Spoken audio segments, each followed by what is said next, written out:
আসসালামু আলাইকুম হুজুর, আপনি আমাদের নিয়ে কি উপর নিয়ে আসলেন আজকে?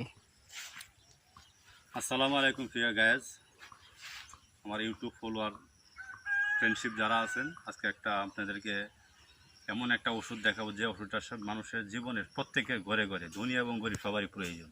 আচ্ছা শিশু বাচ্চাদের হাঁফানি বা শ্বাসকষ্ট রোগ যেটা বলা হয়, ওই রোগের একটা ওষুধ দেখাবো, ওই গাছটা খাওয়াবেন।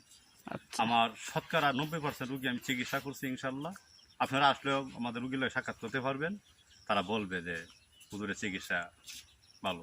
ইউটিউবে আসলাম এই জন্যই দেখি যে মানুষ হাজার হাজার মানুষ ইউটিউবে সেবা দিতেছে। আমিও চিন্তা করলাম যাতে মানুষকে কিছু সেবা দিই, যে মানুষ সহজভাবে তারা চিকিৎসাটা নিতে পারে আর কি। আচ্ছা থেরাপিয়া গাছটা দেখি আমরা নাকি।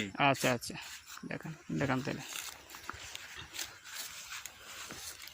এই যে একটা গাছ দেখতেছেন, গাছটা দেখতে কিন্তু মোলা পাতার মতো ডোক, আচ্ছা মোলা পাতার মতো দেখতে দেখা যায়। এটা অনেক জায়গার মতো অনেক উঁচু হয় গাছটা, হ্যাঁ যদিও বর্ষাকালের কারণে এখন এত উঁচু গাছ পাওয়া যাইতেছে না। না আপনারা দেখেন ভালো করে, এই যে একটা গাছ মোলা পাতার মতো দেখা যায়।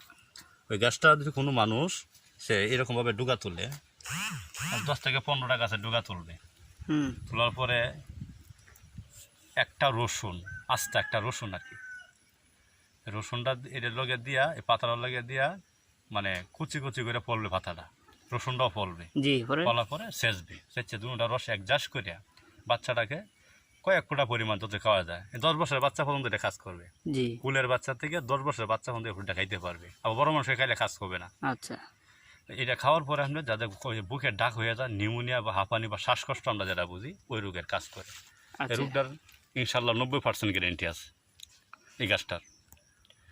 সন্তান সবারই আছে, কারো ভাই আছে, কারো বাতিজ আছে, কারো বাগনা আছে, প্রত্যেকটা ঘরের সন্তান আছে। ওই রোগটা প্রত্যেকটা বাচ্চার আছে। বিশেষ করে এখন বর্ষাকালে বাচ্চাদের ঠান্ডা কাশি বেশি লাগবে, আমি এই উদ্দেশ্য করে আপনাদের সাথেই আমি ভিডিওটা বানাইলাম আর কি। ঠিক আছে আচ্ছা গ্যাস, হ্যাঁ, ইউটিউবে চ্যানেল সব কিছু বলতে গেলে অনেক লম্বা ভিডিও হয়ে যাবে। এই জন্য শর্ট করে বললাম, যে আর কারো ভালোভাবে বোঝার প্রয়োজন হয় আমাকে কমেন্টে জানাবেন, ইনশাআল্লাহ আমি আপনাদের কমেন্টে সুন্দর করে জানাবো। আসসালামু আলাইকুম।